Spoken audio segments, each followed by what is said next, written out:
네, 안녕하십니까. 백주선입니다. 오늘은 제가 이제 유병자 보험에 대해서 전반적으로 말씀을 좀 드릴 건데요. 특히나 우리 암보험에 대해서 많이 궁금해하실 것 같아서 이 암보험을 조금 더 보장을 좀 충실하게 다양한 혜택으로 받을 수 있는 방법들을 좀 소개해드리고자 합니다. 먼저 유병자 보험 하면은 받아들이시는 분들이 굉장히 기분 나쁘실 수 있는데 이 유병자라고 하는 거는 병력이 있거나 약을 복용하면 무조건 유병자라고 취급을 하는 거예요. 그래서 유병력자라고 생각하시면 되기 때문에 저희 방송을 보시는 많은 시청자분들의 주요 분포도를 보면 50대가 넘어가신 분들이 많이 있기 때문에 그분들한테 좀 포커스를 맞춰서 좀 안내를 드리도록 하겠습니다. 먼저 오늘 방송을 보시는 분들이 이러한 상황에 있으신 분들은 좀 더 주의 깊게 보셔가지고 판단하시면 좋을 것 같아서 제가 좀 정리를 좀 해봤습니다. 그래서 과거부터 지금까지 당뇨나 고혈압, 고지혈 등 이게 가장 많이 앓고 있는 만성질환이잖아요. 이런 만성질환을 가지고 계신 분들이 보험을 준비하고자 하시는 분들 좀 주의 깊게 보시면 되고, 과거에 내가 병력이 있음에도 유병자 보험을 준비하셨어요. 그런데 그런 분들도 만약에 4, 5년 전에 보험을 준비하셨거나 또는 그 전에 유병자 보험을 준비하셨던 분들이라고 하면은 오늘 조금 더 유리한 조건으로 안내를 드릴 수 있으니까 주의 깊게 보시면 좋을 것 같습니다. 그리고 가족력이 걱정되시는 분들, 물론 이분들이 병력이 있을 수도 있고요. 없을 수도 있습니다. 그래서 그래도 가족력이 있어서 나의 보험을 좀 점검받고자 하시는 분들도 체크해서 보시면 좋을 것 같습니다. 여기에 자녀분들이 부모님 보험을 준비해 드리고자 해요 라고 하시면은 대충 연령이 꽤 높으신 부모님들이거든요. 근데 보험료가 많이 지출되는 거는 부담스럽고 좀 저렴하면서 그래도 혜택이 좀 더 넓은 보험을 선택하고자 하시는 분들도 좀 관심 가지시면 좋을 것 같습니다. 그리고 진단이나 수술 간병보험 등을 한꺼번에 좀 준비하고자 하시는 분들도 주의 깊게 들으시면 도움이 좀 되실 듯 합니다. 먼저 제가 이제 통계 자료를 한 가지 좀 뽑아와 봤는데요. 과연 그러면 우리가 1년 생애 어느 정도의 의료비를 이제 사용하게 되는지도 이런 통계 자료가 나와 있는 게 있습니다. 보시면은 2012년도부터 16년도까지 보시게 되면은 평균 수명이 남성이나 여성이나 계속 증가하고 있죠. 이 이야기는 아프지 않는 게 아니고 유병의 기간도 그만큼 길어지고 있다고 보시면 될 것 같아요. 그래서 평균 수명이 길어지는 거에 맞춰서 유병의 기간도 같이 빨간색 그래프를 보시면은 같이 길어지고 있다는 거죠. 이거는 저희들이 건강검진이나 또는 내가 조기에 진단을 받아서 치료하는 기간들이 많아졌다는 걸 의미할 수 있습니다. 그래서 이 자료를 들여다보다 보니 저도 좀 놀라웠던 게 생애의료비, 내가 살면서 생애의료비를 쓰는 돈이 100이면 100, 그중에 65세 이후에 6,300만 원 정도의 의료비가 지출이 되더라. 이거는 전체 의료비의 50% 정도 해당이 된다. 꽤 큰 금액이죠. 50% 정도면은. 그리고 나서 75세 이후부터는 임종 전까지 전체 의료비의 한 31%를 지출하게 됩니다. 이 내용만 보더라도 65세 이후부터 의료비가 지출되는 게 많아요. 그래서 이 이후에 연령 되시는 분들이 보험에 대해서 관심이 굉장히 많습니다. 그런데 아이러니하게도 사실은 65세가 넘어가면 보험회사들이 가입할 수 있는 보험의 제약이 굉장히 커져서 가성비가 그렇게 썩 좋게 나오지 않습니다. 그러니 미리 준비하시는 게 조금 더 유리할 수 있겠죠. 또 하나의 통계자를 보게 되면은 우리가 그러면은 제일 많이 앓고 있는 유병력이 뭐냐? 그럼 그거와 관련된 질환들에 대한 통계 자료인데 보시면은요. 고혈압이나 당뇨와 같은 만성질환을 가지고 있나요? 라는 질문에 만성질환을 갖고 있다, 3개 이상을 보유하고 있다가 보통 63%나 된다고 합니다. 이 만성질환들 중에는 혈압과 관절염, 이 당뇨가 굉장히 큰 포지션을 차지하는 거죠. 그래서 이 3가지 질환들 중에 이런 질환들을 하나라도 갖고 있는 분들이 꽤 높은 수치를 차지하고 있습니다. 이런 수치에 반해서 보험 가입도 똑같이 변화가 생기기 시작했어요. 보시면 이 파란색 그래프가 건강하신 분들, 고지를 다 하고 복잡하게 고지를 다 하고 가입하는 케이스인데 보시면은 그래프가 갈수록 밑으로 떨어지고 있죠. 그리고 초록색이 우리가 말하는 간편고지 보험이라고 보시면 돼요. 간편고지 보험. 근데 이 분홍색 이 표를 보시게 되면은 간편심사보험이라는 게 있어요. 간편심사와 간편고지는 비슷할 수 있습니다만은 간편심사 같은 경우는 사실은 좀 내용이 달라요. 간편심사라는 거는 정상적으로 고지를 다 하지만 서류나 이런 거를 복잡하게 요구하지 않겠다라는 거를 간편심사라고 보시면 되고, 간편고지는 질문 자체가 줄어들었다고 보시면 되실 것 같아요. 그래서 간편고지에 해당되는 것들이 보통 크게 유병자 보험인데 보시면 급격하게 상승하는 걸 보실 수 있습니다. 이 이야기는요, 보험회사들도 이 상품을 개발하고 하는 것들에 포커스가 맞춰지는 게 건강하신 분들보다 유병자들한테 더 나은 상품을 개발하는데 좀 더 주력한다고 보시면 되실 것 같아요. 자, 이런 통계들을 보시면서 나도 이런 질환들이 하나씩 있는데 그러면 나의 보험을 어떻게 선택하는 게 중요한가 생각하실 것 같아서 하나하나 짚어드리도록 하겠습니다. 보시면 일단 먼저 연령별로 보험을 준비하시는 방법들이 다양하게 많이 있을 거예요. 그래서 제가 그냥 간단하게 한번 정리를 한번 해봤습니다. 뭐 연령별로 20세 이하, 뭐 20대부터 40대, 50대부터 65세, 65세 이상 이렇게 봤는데 공통적으로 필요한 보험은 저는 실손보험이 가장 중요하다고 판단을 합니다.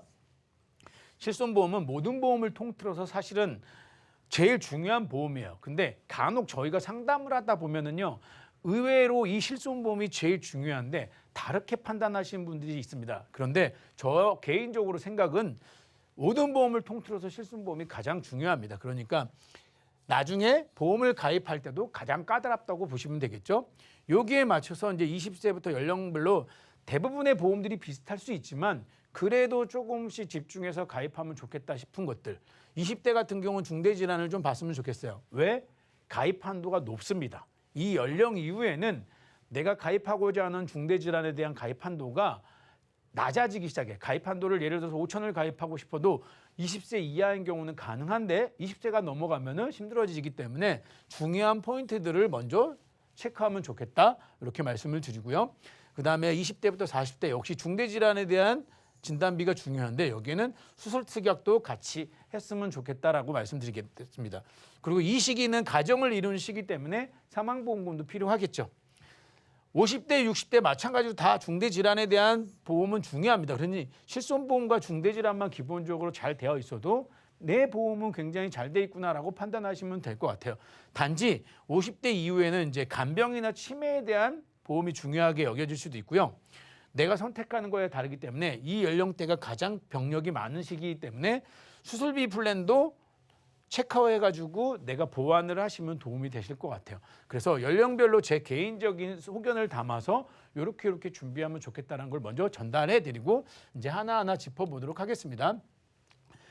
제가 서두에 말씀드린 것처럼 실손보험이 제일 중요하다고 말씀드렸는데 실손보험은 많은 분들이 알고 있으니까 언급을 이제 피하고요. 일단 암보험과 이제 3대 진단금에 대해서 간단하게 좀 이렇게 준비하시면 좋겠습니다라고 언급을 한 다음에 좀 더 깊게 좀 자세하게 알려드리도록 하겠습니다. 먼저 암보험을 선택할 때 팁입니다. 우리 암보험 선택하시면 모든 게 다 암 이렇게 생각하실 수 있는데요. 보험회사는 크게 일반암, 요거를 일반암이라고 보시면 돼요. 일반암, 우리가 많이 알고 있는 일반암을 기타 모든 암이라고 보시면 되고요. 여기에 유사암, 얘를 유사암이라고 보시면 됩니다. 여기 유사암. 유사암이 갑상선이나 제자리암, 경계성종양, 기타 피부암. 요 두 가지는 많이 알고 계세요. 그런데 보험회사별로 약간의 차이가 있는 게 요 언급된 이 유방암, 자궁암, 방광암, 전립선암, 대장전막내암은 보험회사별로 일반암에 포함되기도 하고요. 또는 유사암에 포함되기도 하고 또는 소외감으로 분류되기도 합니다. 그렇기 때문에 제가 이런 걸 다 알고 있을 거라는 가정하에도 이걸 언급하는 거는 가능하면은 이 유사암, 이 소외감이라는 분류가 없다는 얘기는 이 소외감 분류를 따로 분류하지 않고 요 기타 모든 암에 포함을 시키는 암보험을 선택하라는 거죠. 그래서 결국에 보게 되면은 얘도 기타 모든 암에 포함이 되어서 차등을 해서 주지 않는 그냥 일반 암의 기준으로 주는 보험을 선택하시는 게 유리합니다. 왜냐하면 최근에는 이러한 자주 발생되는 암들에 대해서 보험회사들이 좀 소외감으로 분류함으로 해가지고 진단금을 적게 주는 거죠. 이 이야기는 일반암 진단비를 1,000만 원을 가입했다. 그러면 기타 모든 암은 1,000만 원을 주는데 유사암에 해당되는 거는 10에서 20%만 주고 또 소외감에 해당되는 거는 뭐 40에서 50%만 주니까 이런 소외감의 분류가 없이 이 두 가지만 분류되는 암보험을 선택하는 게 제일 중요하다. 그렇기 때문에 암보험을 선택할 때는 유사암과 일반암만 있는 그런 암을 선택하시면 되실 것 같습니다. 그 다음에 이대 질환. 우리 이대 질환 하면 뇌와 심장 쪽 얘기를 하죠. 어쩌면 저희 방송을 보시는 분들 중에는 사실 이 분류가 나눠져 있는 걸 모르시는 분이 없을 수도 있어요. 워낙에 많이 얘기했기 때문에. 그래도 제가 다시 한번 중요하니까 짚어드리자고 하면은 과거부터 보시면은 뇌출혈이라는 건 알고 계셨고요. 뇌졸중도 알고 계셨어요. 근데 뇌혈관 질환도 지금은 많이 보편화돼 있어서 알고 계시는데 이 부분을 놓치는 분들이 계실 것 같아서 다시 한번 짚어드리자고 하면은 사실은 이렇게 보시면 될 것 같아요. 부등호를. 뇌출혈보다는 뇌졸중이 좀 더 광범위한 보장을 해주는 거고 뇌졸중보다는 뇌혈관이 광범위한 보장을 해준다. 그래서 만약에 내가 보험을 준비하는데 뇌혈관으로 보험이 다 준비가 되어 있다라고 하면은 뇌와 관련된 진단을 받았을 때 내가 보험금을 받을 확률이 훨씬 커진다라고 이해하시면 되겠죠. 반대로 내가 과거에 뇌출혈 보험으로 가입이 되어 있다. 그러면은 나는 뇌와 관련된 질환에 대해서 한정적으로 일부분만 보장을 받는다고 보시면 될 것 같아요. 사실은 이 뇌출혈 요즘에 준비하시는 분들은 뇌출혈로 가입하시는 분들이 없으실 거예요. 그런데 사실 저도 10년 전에 보험을 준비했을 때 제 보험도 뇌출혈만 됐었습니다. 그런데 뇌출혈만 보장되는 이 보험들이 이제 회사들이 조금 더 개발하고 보장의 범위를 넓히면서 뇌졸중과 뇌혈관 같이 됐는데 저 역시도 10년 전에 준비한 보험에서 부족하기 때문에 뇌혈관 질환을 보완을 하게 된 거죠. 그러니 방송을 보시는 분들도 내 범위가 어디에 해당되는지 보셔가지고 내가 낭패 보는 일이 없었으면 좋겠습니다. 많은 분들은 사실 뇌출혈, 뇌졸중, 뇌혈관 다 같은 걸로 맥락을 이해하시는데 전혀 다르기 때문에 반드시 요거는 짚고 넘어가셔야 될 것 같습니다. 그래서 보시면은 이렇게 큰 그릇 안에 뇌출혈이라는 그릇, 그다음에 뇌출혈보다 좀 더 큰 뇌졸중이라는 그릇이 같이 포개져 있다고 보시면 되기 때문에 가능하면은 뇌혈관 질환으로 보험을 준비하자라고 전해드리겠습니다. 두 번째 심장질환입니다. 심장질환도 많이 알고 계실 수 있지만 아직도 많은 보험들이 급성심근경색이라는 담보만으로 가입되어 있는 경우가 많아요. 제가 조금 전에 제 사례를 말씀드린 것처럼 저 역시도 심장질환에 대해서 급성심근경색만 해당이 되는데 이게 뚜껑을 까서 보니 심장 쪽 질환 중에서 급성심근경색에 해당되는 게 10%밖에 안 되는 거죠. 10%. 이 이야기는 100명의 환자가 심장 쪽 질환으로 온다면은 급성심근경색으로 해당되는 거는 10명밖에 안 된다는 거죠. 그러니 가능하면은 좀 더 보장의 확률이 높은 허혈성 심장질환으로 보험을 준비하시는 거고 여기에 좀 더 나가서 좀 더 디테일하게 더 광범위한 보장을 받고 싶다면은 허혈 심장질환보다는 심장질환이라는 담보로 보험을 준비하시는 게 훨씬 유리합니다. 그래서 이 많은 질병 분류들 코드들 중에 보시면은 이제 화면이 좀 작을 수도 있는데 이렇게 많은 질병들 심장 쪽 질환들 중에 사실은 급성심근경색에 해당되는 거는 요 세 가지만 해당이 되기 때문에 그만큼 확률이 적겠죠. 나머지 질환들은 이제 허혈 심장질환이나 또는 심장질환으로 보험을 준비하셨을 때 내가 혜택을 보신다고 보시면 돼요. 그러니 심장 쪽 질환과 뇌질환에 대해서는 내가 보장받는 범위가 어떻게 되는지 꼭 체크하셔가지고 내 보험을 보완하시는 게 가장 중요합니다. 그래서 중대질환에 대해서 암, 뇌, 심장에 대해서 이제 하나하나 짚어드리고 어떻게 준비하는 게 좋다라고 말씀을 드렸습니다. 그러면 이걸 기준으로 해가지고 병력이 있으신 분들도 이렇게 준비하시는 게 좋은데 과거의 보험들은 사실 이런 게 보장이 안 됐어요. 과거의 보험들은 한 6, 7년 전까지만 하더라도 유병자들이 보험만 가입이 된다는 것만으로도 좋았기 때문에 이렇게 보장이 됐던 게 아니고 좀 더 축소되었었죠. 그런 분들도 지금은 많이 좋아져서 유병자 보험을 선택할 수 있습니다. 그러면은 우리가 일반 보험과 유병자 보험에 좀 간단하게, 좀 디테일하게 복잡할 수 있는데요. 크게 항목을 좀 두 가지 정도로 나눠서 제가 한번 비교해 드리도록 하겠습니다. 일반 보험이라고 하는 거는 사실은 고지의 의무가 굉장히 많아요. 5년 이내 약 먹은 적이 있느냐, 통원 치료도 받은 적이 있느냐, 또는 입원이나 수술한 적이 있냐라는 5년 이내 전부적인 5년 이내 나의 치료력에 대해서 전부를 고지하게 됐습니다. 그래서 보장 항목은 훨씬 많죠. 유병자보다. 근데 고지의무도 복잡하다. 이런 경우에 내가 치료받은 이력에 따라서 부담보. 부담보라는 거는 내가 보장을 안 해주겠다. 그 부위에 대해서는 부담보가 될 수도 있고요. 당신은 건강하지만 이쪽에 위험 요소가 있으니까 보험료를 조금 더 내세요 해가지고 할증하는 경우도 있습니다. 그러니까 건강하신 분들은 보장을 다양하게 많은 혜택을 볼 수 있지만 거기에 따르는 제약들도 생길 수 있다. 그리고 보험료는 그거에 반해서 저렴하다. 그러면은 유병자 보험을 한번 보도록 하겠습니다. 유병자 보험은 고지의무가 5년 이내 약 먹고 이런 다양한 것들 중에서 추렸어요. 최근에는 고지의무가 많이 변경이 돼가지고 3, 2, 5도 물어보고요. 3, 1로 물어보는 경우도 있고 5만 물어보는 경우도 있습니다. 이 이야기는 이렇게 보시면 돼요. 이렇게 갈수록 보험료가 비싸진다. 왜냐? 질문이 적어질수록 보험을 가입할 수 있는 확률이 높아지니까 보험회사들도 그만큼 리스크를 안고 가는 거죠. 그렇기 때문에 질문이 적어지는 게 좋은 게 아니고 가입은 될 수 있지만 보험료는 좀 더 올라갈 수 있다. 여기에 최근에는 335라고 해가지고 이 325보다도 조금 더 유리한 혜택을 줄 수 있는 고지를 좀 더 넓히면서 보장 혜택을 주는 게 있습니다. 그래서 인수 조건도 보시게 되면 부담보나 할증 이런 것들은 없고요. 거절만 있습니다. 인수 또는 거절. 대신에 보험료는 비싸지게 되죠. 이렇게 해가지고 일반 보험과 유병자 보험 봤고요. 이제는 유병자 보험이 어떻게 변하는지 한번 정리를 한번 해드려 보도록 하겠습니다. 제가 5만 보기도 하고 3일만 보기도 하고 325만 보기도 하고 이렇게 고지음을 언급을 했는데 그거 하나하나씩 짚어드리자고 보면은 사실 이런 것들은 안 보셨으면 좋겠어요.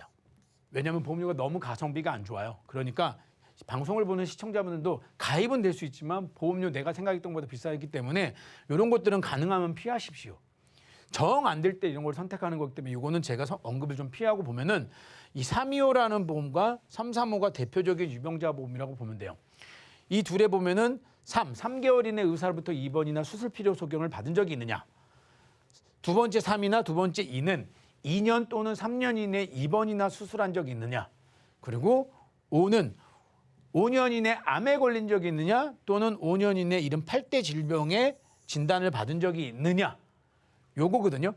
그렇게 해가지고 이 질문에 해당되지 않으면 보험을 받아주겠다.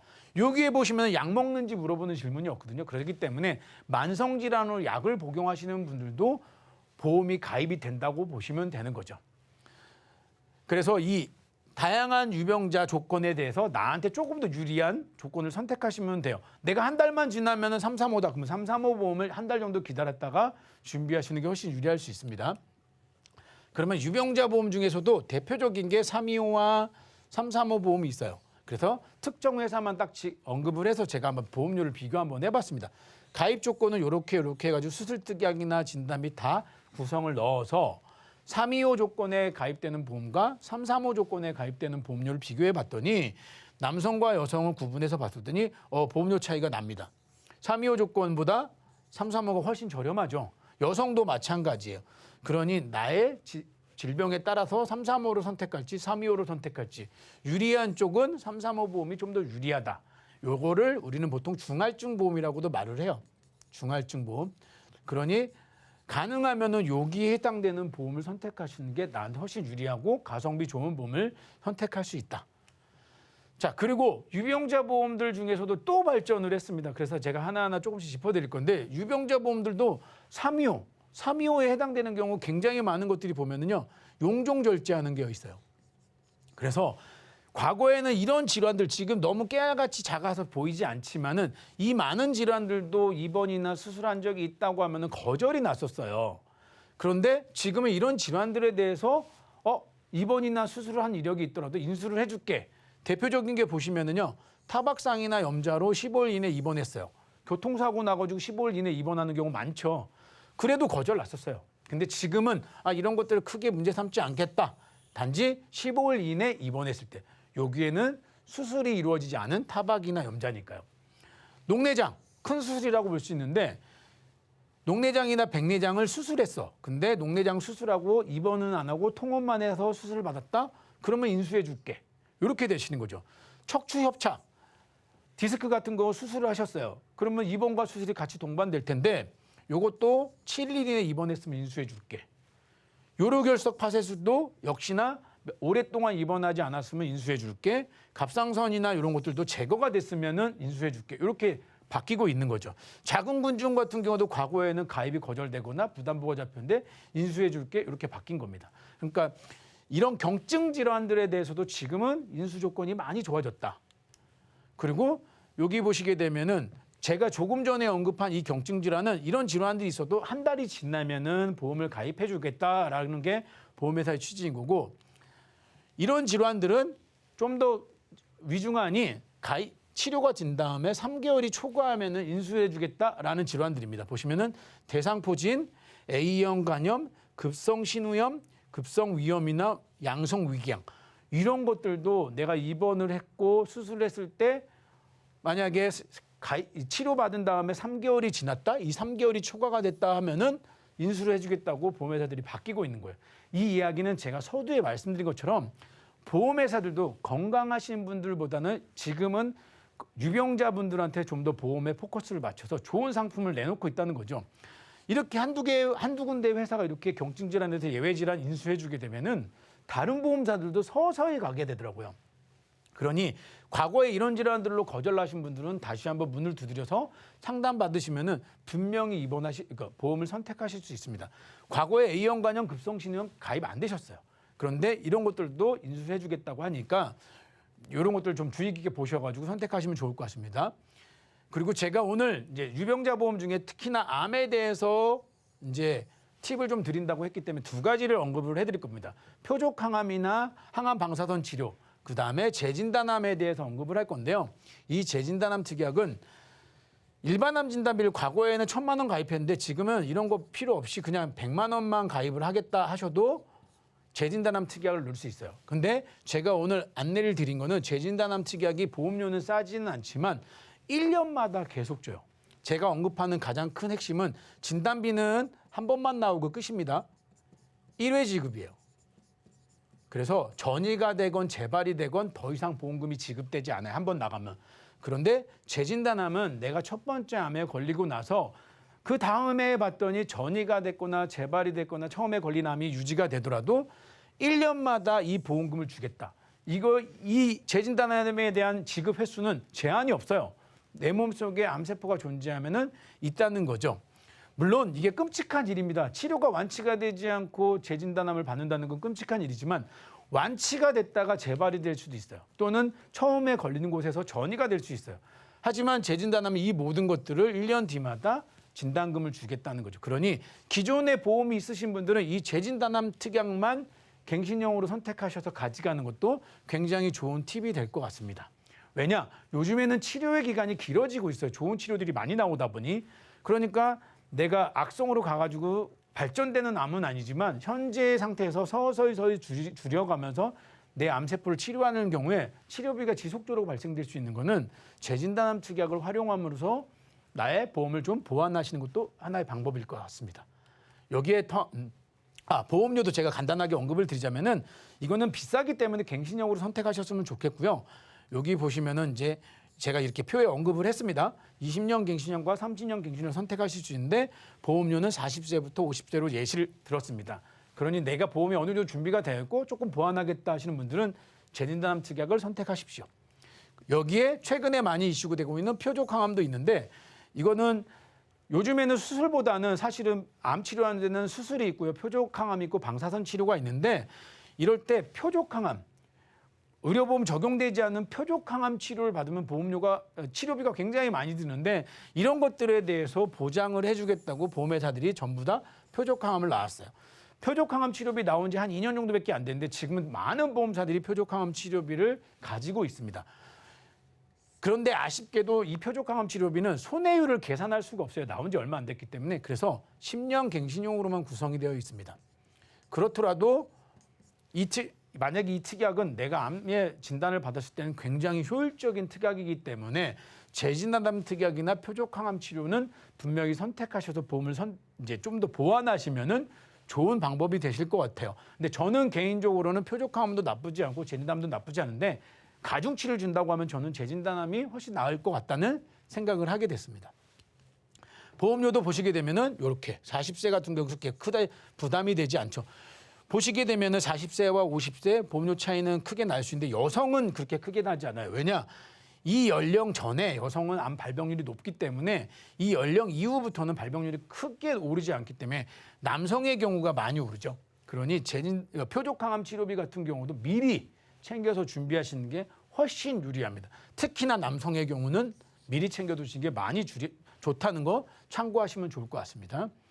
제가 그래서 이제 유병자분들 특히나 암에 대해서 포커스를 맞춰서 말씀을 드렸는데 정리를 해서 말씀드리자고 하면은 기존에 유병자 보험 있으신 분들 있어요. 그런데 최근에 가입하셔가지고 이런 조건들을 몰랐다. 그러면은 지금 과거보다는 한 20% 정도 중할증 보험을 선택하셔서 보험료를 저렴하게 가져가실 수 있고 요즘에는 페이백이나 납입 면제 혜택이 굉장히 크게 작용돼 있어서 특히나 납입 면제는 없는 보험들이 없으니까 꼭 납입 면제 혜택도 체크하셨으면 좋겠고요.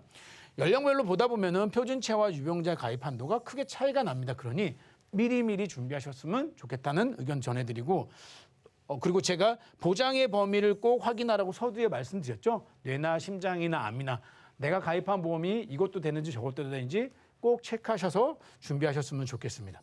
그리고 때로는 유병자지만 가입 담보에 따라서는 표준체로 가입할 수 있다. 특히나 요거는 암보험 같은 경우 그럴 수 있거든요. 내가 병력이 있더라도 표준체로 가입할 수 있는 보험 특약들도 있으니까 하나하나 꼼꼼히 따져서 준비하시면 훨씬 도움이 되실 것 같습니다. 이상입니다.